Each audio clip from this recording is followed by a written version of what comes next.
Oke, kita mulai ya. Kelihatan share screen materinya? Microsoft Word yang lagi Ibu. Kelihatan, Bu. Ya baik, untuk ini kita sudah materi ke-8. Jadi tersisa lebih berapa materi lagi nih? Semuanya 13 materi ya. Jadi ada 5 materi lagi sebelum kita UAS gitu. Jadi untuk sedikit Ibu review untuk UTS kemarin, memang Ibu belum cek semua tugas gitu ya. Jadi memang prakteknya nanti ketika di UAS tetap sama dengan UTS ini, lembar jawaban tetap di-share ke Google Classroom. Ya ini untuk resume materi sudah Ibu isi, tinggal di-upload aja semuanya.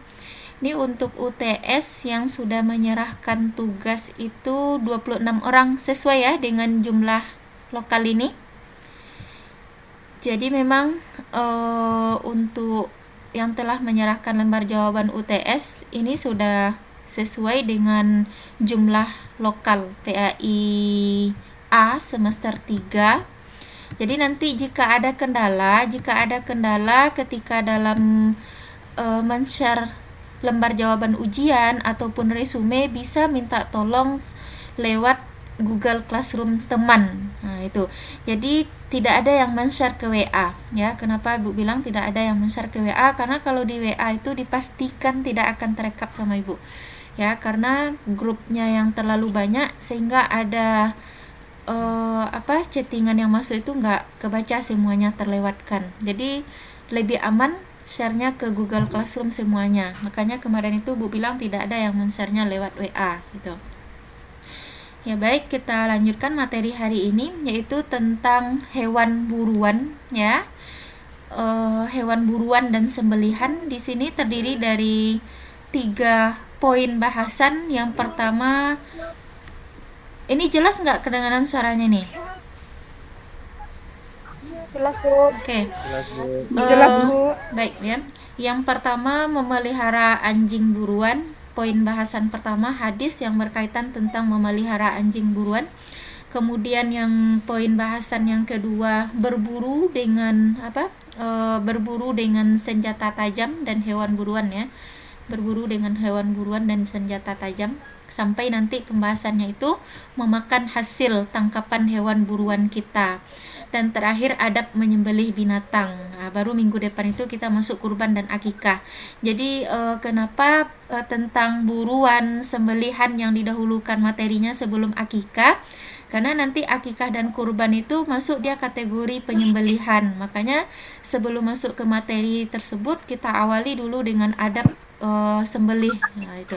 Makanya materi yang didahulukan itu adalah hewan buruan dan sembelihan. Ya baik, untuk hadis yang pertama, ini supaya kelihatan karena memang tampilan di Google Meet ini nggak sama dengan Zoom ya. Jadi share screen-nya itu terbukanya di tempat yang berbeda. Jadi untuk hadis yang pertama, memelihara anjing buruan, ya ini hadis riwayat Imam Bukhari. Nanti materi ini juga akan Ibu share di grup WhatsApp ya. Kemudian ada hadis riwayat Imam Muslim, hadis riwayat Imam Bukhari. Karena memang untuk hadisnya kita utamakan hadis-hadis yang berasal dari Sahih Bukhari dan Sahih Muslim. Makanya memang hadis yang Ibu tampilkan ini adalah hadis-hadis riwayat Imam Bukhari dan Imam Muslim. Ini di samping kita tidak dalam artian di sini kita tidak menyampingkan hadis-hadis yang ada di kitab Sunan ya, tetapi kita fokuskan dulu hadis Bukhari dan Muslim gitu. Ini hadis yang pertama, hadis riwayat Imam Bukhari, nomor hadis 2155. Haddatsana Abdullah bin Yusuf, akhbarona Malik. Ya, ada yang masuk. Sebentar ya.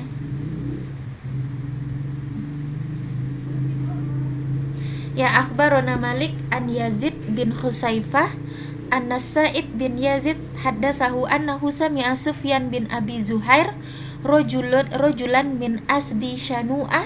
Jadi diriwayatkan dari Abdullah bin Yusuf ya, kalangan tabi'in, kemudian telah menceritakan kepada kami dari Malik bin Anas, kemudian dari Yazid bin Husaifah, bahwasannya Sa'id bin Yazid menceritakan bahwasannya dia pernah mendengar Sufyan bin Abi Zuhair, ya, seorang laki-laki dari suku Azdi, ya, seorang dalam artian di sini seorang sahabat yang berasal dari suku Asdi Syanu'ah, wa kana min ashabin Nabi sallallahu alaihi wasallam.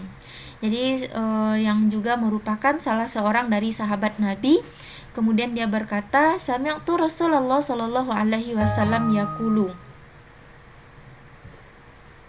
Ya, bahwasannya saya pernah mendengar Rasul sallallahu alaihi wasallam bersabda, maniktana kalban la yughni anhu zar'an wala dor'an. Jadi siapa yang memelihara anjing,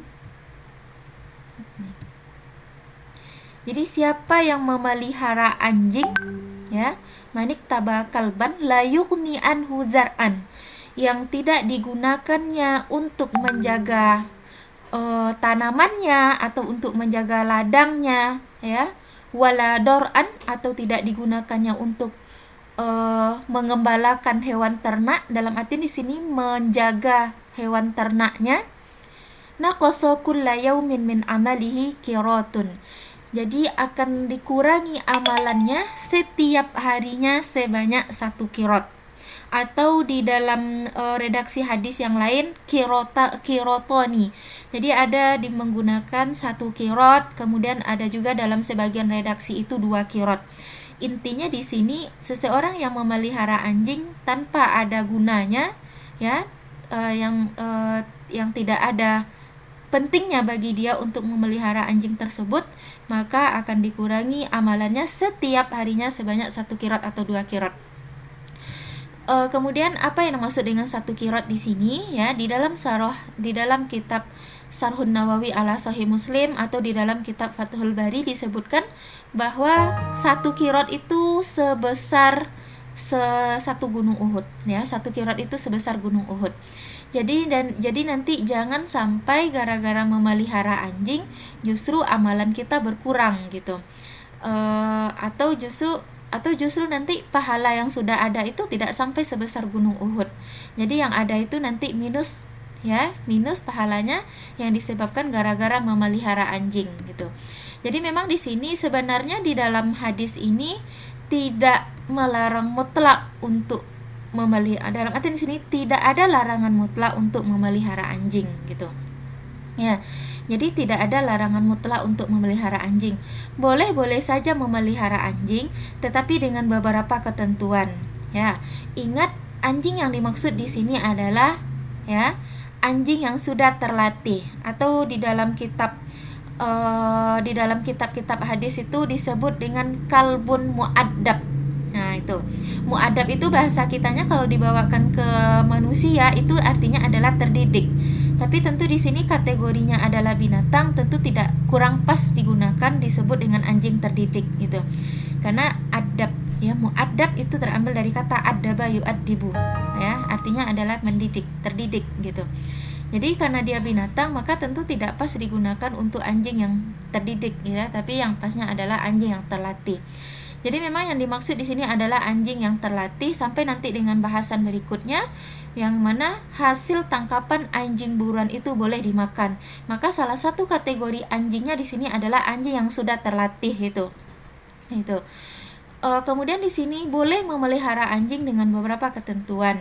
Yang pertama, ketika anjing tersebut digunakan untuk memelihara tanaman kita, memelihara ladang kita, ya, kemudian atau digunakan untuk memelihara hewan ternak, ya. Kemudian atau nanti dalam sebagian redaksi hadis itu ada menggunakan kata-kata kalbaharsin. Nah, itu kalbaharsin atau kalbamasyiyah atau kalbasoidin. Jadi itu gunanya kenapa redaksi hadis ini kita kumpulkan, ya, karena terkadang hadis itu dia diriwayatkan secara maknawi. Dan rata-rata hadis itu lebih banyak diriwayatkan secara maknawi daripada secara lafzi. Maka akan kita temui nanti di dalam